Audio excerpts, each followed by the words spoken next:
తమిళనాడులో ఒకప్పుడు సినిమాల్లో కత్తిపట్టిన హీరో ఇప్పుడు అసెంబ్లీలో సీఎం కుర్చీ కోసం ఫైట్ చేస్తున్నాడు. మే 4, 2026 ఈ తేదీ తమిళ రాజకీయాల్లో ఒక మైలురాయిగా నిలుస్తుంది. 60 ఏళ్ల ద్రావిడ ఆధిపత్యాన్ని మట్టి కరిపిస్తూ విజయ్ జెండా పాతారు. కానీ అక్కడ సీన్ ఇంకా క్లైమాక్స్ కి రాలేదు. అసలు విజయ్ ముఖ్యమంత్రి అవుతారా? గవర్నర్ గారు ఎందుకు వెనక్కి పంపుతున్నారు? అసలు తమిళనాడు రాజ్యభవన్ లో జరుగుతున్న రాజకీయాలేంటి? కాంగ్రెస్ ఇచ్చిన ట్విస్ట్ ఏంటి? ప్రస్తుతం తమిళనాడులో జరుగుతున్న రాజకీయాలను క్లియర్ గా ఎక్స్ప్లెయిన్ చేస్తాను. వీడియో పూర్తిగా చూడండి. ముందుగా రిజల్ట్స్ గురించి మాట్లాడుకుంటే తమిళనాడులో ఒక వింత సంఘటన జరిగింది. గత 60 ఏళ్లుగా అక్కడ కేవలం డిఎంకే లేదా ఏఐడిఎంకే ఈ రెండు పార్టీలు మాత్రమే 5 సంవత్సరాలు డిఎంకే పరిపాలిస్తే తరువాత ఇంకొక 5 సంవత్సరాలు ఏఐడిఎంకే పరిపాలించేవి. కానీ ఈ 2026 ఎన్నికల్లో విజయ్ స్థాపించిన టీవీకే పార్టీ ఏకంగా 108 స్థానాలు గెలుచుకుని అతిపెద్ద పార్టీగా అవతరించింది. ముఖ్యమంత్రి స్టాలిన్ గారే తన సీట్ను కాపాడుకోలేకపోయారు అంటే పరిస్థితి ఎంత సీరియస్ గా ఉందో అర్థం చేసుకోవచ్చు. చెన్నై లాంటి సిటీలోనే 16 సీట్లకు గాను 14 సీట్లు విజయ్ పార్టీకే వెళ్లాయి. మరొక వైపు ఏఐడిఎంకే కేవలం 47 సీట్లకే పరిమితమైంది. అంటే దశాబ్దాలుగా ఉన్న ద్రావిడ కోటలు బీట్లు వారాయన్నమాట. తమిళనాడులో ప్రభుత్వం ఏర్పాటు చేయడానికి 118 సీట్లు కావాలి. కానీ విజయ్ దగ్గర ఉన్నది 108 స్థానాలు మాత్రమే. ఈ 10 సీట్ల కోసం ఇప్పుడు అక్కడ పెద్ద యుద్ధమే నడుస్తుంది. విజయ్ 2 స్థానాల్లో పోటీ చేసి 2 నియోజకవర్గాల్లో గెలవడంతో ఒక సీటును వదులుకోవాల్సి ఉంటుంది. అప్పుడు విజయ్కి ఉన్న సీట్ల సంఖ్య 107కు పడిపోతుంది.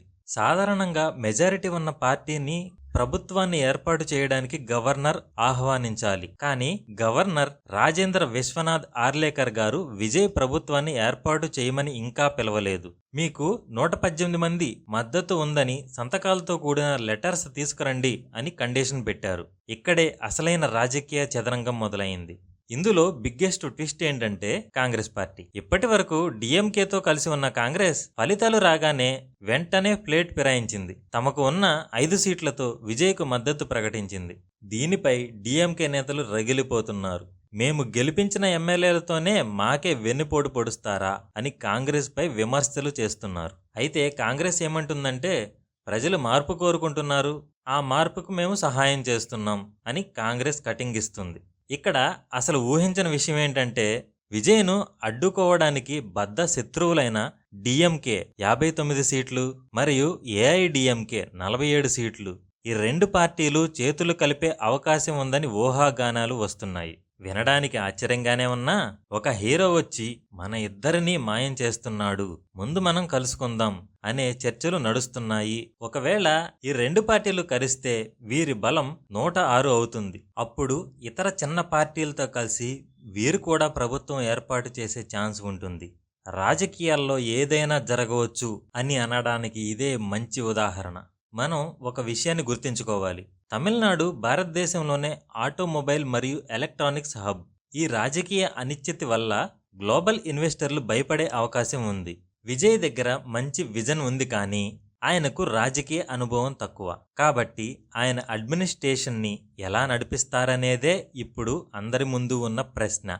తాజా సమాచారం ప్రకారం వీసీకే, సిపిఐ మరియు సిపిఎం పార్టీలు విజయ్కు మద్దతు ప్రకటించే అవకాశం ఉంది.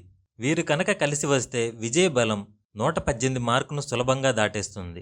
మే 10వ తేదీలోపు ఒక స్పష్టత రాకపోతే అక్కడ రాష్ట్రపతి పాలన వచ్చే ప్రమాదం కూడా ఉంది. విజయ్ తన ఫస్ట్ అటెంప్ట్లోనే 2 దిగ్గజాలను ఓడించి సెంటర్ ఆఫ్ అట్రాక్షన్గా నిలిచారు. కానీ ముఖ్యమంత్రి పీఠం దక్కించుకోవడానికి ఆ 118 మంది ఎమ్మెల్యేల మద్దతు ఎలా సంపాదిస్తారో వేచి చూడాలి.